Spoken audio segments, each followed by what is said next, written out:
Hello good people, welcome back to History 09.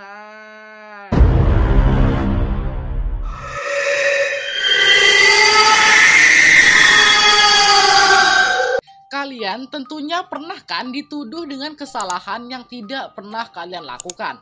Pasti nyesel. Apalagi dituduh berbuat kesalahan yang tak pernah dilakukan. Bahkan sampai harus menerima hukuman penjara.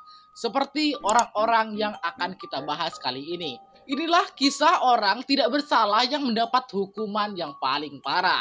Yang pertama, Kwame Adjamo. Pada tahun 1975, tentunya banyak dari kalian yang belum lahir bukan? Pada saat itu, seorang salesman bernama Hero Frank dibunuh dengan kejam oleh orang-orang jahat. Setelah kejadian tersebut, seorang anak berusia 12 tahun bernama Vernor mengaku jika dirinya berada di tempat tersebut saat kejadian dan melihat bagaimana pembunuhan terjadi. Ia mengatakan jika pelaku pembunuhan adalah Kwane, sehingga meskipun tanpa bukti fisik, Kwane pun akhirnya ditahan dan divonis hukuman mati. Namun beruntungnya hukumannya tersebut kemudian dihapus dan diganti dengan hukuman penjara seumur hidup. Dan setelah 27 tahun kemudian, ada suatu proyek yang memang khusus untuk membela orang-orang yang tak bersalah, yakni Ohio Innocence Project, yang mau memperjuangkan hak-hak Kwane. Dan tak lama kemudian, saksi kecil yang dulu sempat berkata berada di lokasi kejadian dan melihat kejadian pembunuhan, kini beranjak dewasa dan mulai membuka suara. Ia akhirnya mengaku jika saat itu memang tidak pernah melihat kejadian tersebut. Ia mengaku melakukan kesaksian bohong untuk memudahkan kerja polisi. Dan setelah itu, Kwane akhirnya dibebaskan dari penjara dan diberi kompensasi sebesar 15 miliar rupiah. Yang kedua, Hook Jill. Nasib sial kali ini dialami oleh pria berusia 18 tahun bernama Hook Jill. Waktu ia selesai melakukan makan malam bersama kekasihnya, di perjalanan pulang dirinya mendengar teriakan dari dalam kamar mandi umum yang ia lewati bersama kekasihnya. Awalnya ia berniat untuk mengecek apa yang sebenarnya terjadi di kamar mandi. Namun niat baik itu justru berubah buruk bagi dirinya. Di situ ternyata telah terjadi kejadian pembunuhan kejam serta pemerkosaan. Dan di saat polisi datang, ia merupakan satu-satunya orang yang berada di lokasi kejadian. Dari situ ia pun akhirnya ditetapkan pengadilan sebagai pelaku pembunuhan. Pengadilan kemudian memberikan hukuman vonis mati kepada Hook Jill. Dan setelah 6 tahun berlalu, tiba-tiba seorang pria bernama Chok Ho Long ditangkap polisi karena kasus pemerkosaan yang ia lakukan. Dan pada saat persidangan, ia kemudian mengakui bahwa dia telah melakukan pemerkosaan terhadap 10 wanita, di mana salah satunya sempat ia bunuh di kamar mandi. Dari situ kemudian pengadilan membebaskan Hook Jill. Yang ketiga, Carlos de Luna. Pada tahun 1983, seorang wanita bernama Wanda Lopez menjadi korban pembunuhan yang sangat keji di sebuah stasiun pengisian bahan bakar umum.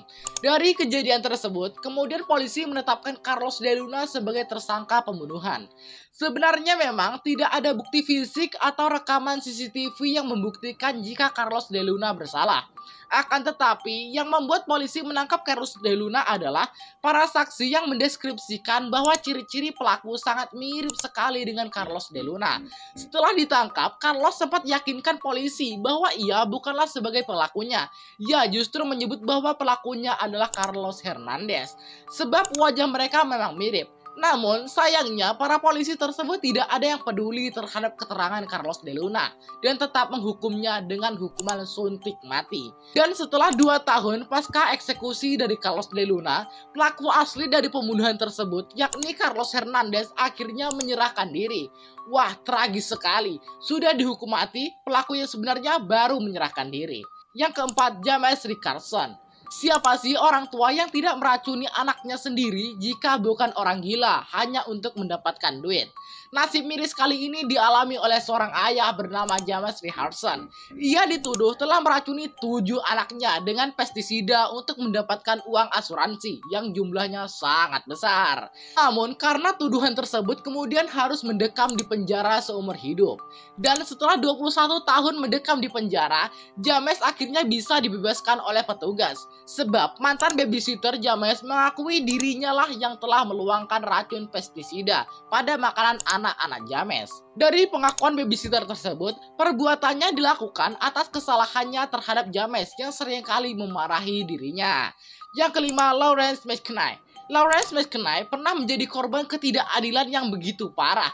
Bermula pada tahun 1978, ia dituduh menjadi pencuri TV milik salah seorang wanita dan melakukan hal-hal lainnya yang menyakitkan. Akibatnya, ia pun dihukum penjara dalam jangka waktu yang panjang. Dan hukumannya pun bukan hanya belasan tahun, namun sampai 115 tahun. 15 tahunnya karena pencurian, sedangkan 100 tahunnya karena perlakuan yang tidak menyenangkan dan perlakuan kasar. Dan baru 31 tahun kemudian, sebuah tes DNA telah membuktikan bahwa penjahatnya bukanlah Lawrence. Bahkan, dia pun tidak berada di tempat tersebut waktu kejadian itu berlangsung. Saat itu, ia dibebaskan dari hukuman dan diberikan kompensasi sebesar 75 US dollar. Yang keenam, Timothy Evans. Pada tahun 1950, seorang wanita bernama Beryl Evans bersama bayinya ditemukan tewas mengenaskan di halaman belakang rumahnya. Lalu, karena kurangnya bukti-bukti dan pada saat itu hanya Timothy yang berada di sana, polisi akhirnya berasumsi bahwa Timothy adalah yang membunuh istri dan anaknya. Tanpa dilakukan investigasi lebih lanjut, 3 hari setelah proses pengadilan, Timothy dinyatakan bersalah dan langsung dihukum gantung oleh polisi. Namun, setelah 3 tahun berlalu dan kasus ini sudah ditutup, tetangga dari keluarga Timothy bernama John Chris ditangkap oleh polisi karena ditemukan bukti-bukti bahwa dia adalah pembunuh berantai. Setelah ditangkap dan diproses ke pengadilan, John akhirnya mengakui bahwa jika ia telah membunuh istri dan anak-anak dari Timothy. Yang ketujuh, Louis Taylor. Untuk kasus yang menimpa Louis Taylor ini cukup parah. Sebuah kasus kebakaran pada tahun 1970 di Hotel Pioneer, Arizona, Amerika Serikat, membuat hotel hangus terbakar. Dari kejadian tersebut menyebabkan 29 korban tewas. Lalu seorang remaja berusia 16 tahun yakni Louis Taylor dituduh sebagai dalang kasus pembakaran ini. Padahal Taylor selalu mengatakan bahwa dirinya tidak mengetahui apapun tentang kejadian tersebut. Ia berada di tempat tersebut karena saat itu ia berniat ingin menolong korban-korban yang berada di dalam hotel. Ia mengatakan jika ia adalah korban salah tuduhan yang membuktikan bahwa polisi telah gagal dalam menyelidiki sebuah kasus. Akhirnya setelah 42 tahun mendekam di penjara, bukti baru pun muncul dan membuktikan bahwa Taylor sama sekali tidak bersalah. Sungguh kasihan sekali ya teman-teman, setelah menjalani hukuman puluhan tahun, bahkan mereka sudah dihukum mati, pelaku asli justru baru ditemukan.